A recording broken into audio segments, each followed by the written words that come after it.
Martin Devlin has a message for you, Sport NZ. You're not my mother, so stop telling us off and stop telling us what to do.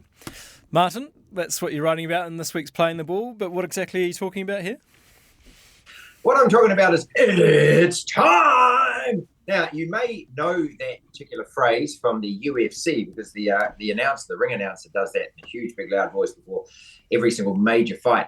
It's also the slogan on a campaign by Sport New Zealand, as I say in the column.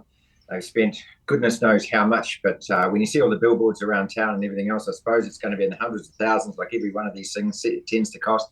And it's a campaign to, well, the most polite way of saying it would be to encourage us all to watch women's sport and start watching women's sport. And this on the back of a whole lot of research that they've done, where I think it was 1 in 3 Kiwis that were researched admitted that they had glanced at women's sport over the last year or two. More than half of the people supposedly surveyed said that they had no intention of, and that they hadn't changed their view on women's sport in the last few years, and that they fully didn't intend to either in the next 12 months.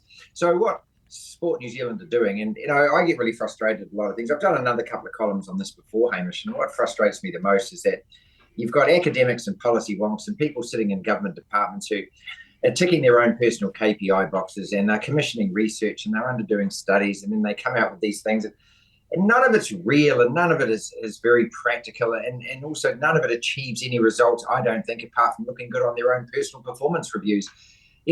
Yelling and telling people to do something, anything in life when you're an adult, you know what it's like. I mean, you've got small children. I mean, you're allowed to yell at them and tell them what to do. But when anyone tells an adult what to do, what are you going to do? I mean, most of us are actually obnoxious enough that what we do is as soon as you tell me what to do, I act like a child at that stage. No, you don't. I'm not going to. I will do the exact opposite. And I think, what you've got to look at, sport is entertainment is what it is. And I keep saying this. And entertainment means that you have freedom of choice. That means you have the ability to make your own mind up about these things. I'm not saying don't watch women's sport, but I'm saying don't tell me that I have to watch it. And as you make quite clear in your column as well, you do actually want women's sport to succeed. You do want it to grow, but this isn't the way to go about it in your view. No, it's not the way to go about it. Look, I sat there, we're recording this on a Monday. I sat there Sunday yesterday, and I had just a plethora of sport in front of me to watch. I watched Major League Baseball all afternoon. I had an afternoon to myself, and I decided to watch that. The Phoenix were on from Wellington. Women's rugby was on. The Black Ferns were on from Wales. I was hooked into the baseball. 3 games of Major League Baseball. It's one of my favourite sports, by the way, but it was just at a level and at a quality which is just so excellent. It's compelling, and I couldn't draw myself away from it.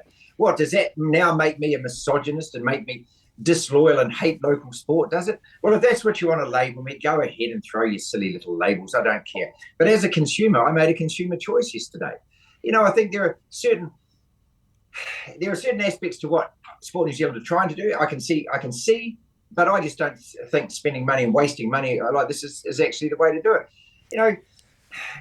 Do you think they could have just come up with a better advertising campaign? Because it's not quite condescending to the athletes, but it is a little bit... I think it's patronising is what it is. I really do. And look, the one thing about all the athletes that I'm speaking to in a day job and that during the show, one thing that they're all saying, and these are the White Ferns are saying this, and the Black Ferns are saying this, and these are our Kiwi Ferns, our Women's Rugby League players are saying this, our Commonwealth Games athletes, they want to be treated the same. Women athletes are not the same as men athletes, but they want to be treated the same. They want to be given the same kind of critical analysis. They want to be given the same kind of discussion, the same kind of debate. To me, there is a belittling aspect to it, and a patronising aspect to it, and a diluting aspect to it.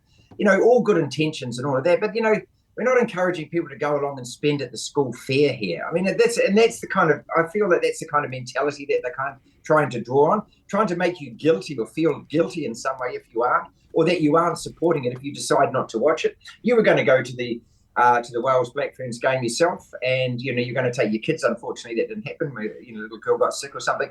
But look at the crowd that's there. The crowd wasn't a crowd for this particular one. The crowd went along on the Saturday night, the opening night, packed it out, 35,000. That's an event. So you can't demand that people give up their leisure time on a Sunday afternoon and go and watch anything, let alone men's rugby didn't get an audience over the weekend, Hamish. The NPC semi-finals had pathetic crowds. In Wellington, you could hardly notice there's a crowd. That's Wellington versus Auckland in the NPC semi-final. And the Rugby Union and Sky ram it down our throats like it's the soul of New Zealand rugby. No one's going. No one's watching. So, again, to me, it's just childish and I think a bit naive to be yelling and telling. And this is what I mean when I say that you're not my mother. Stop telling me off and stop telling me what to do. Good stuff. Thanks very much for your time, Martin. Always, mate.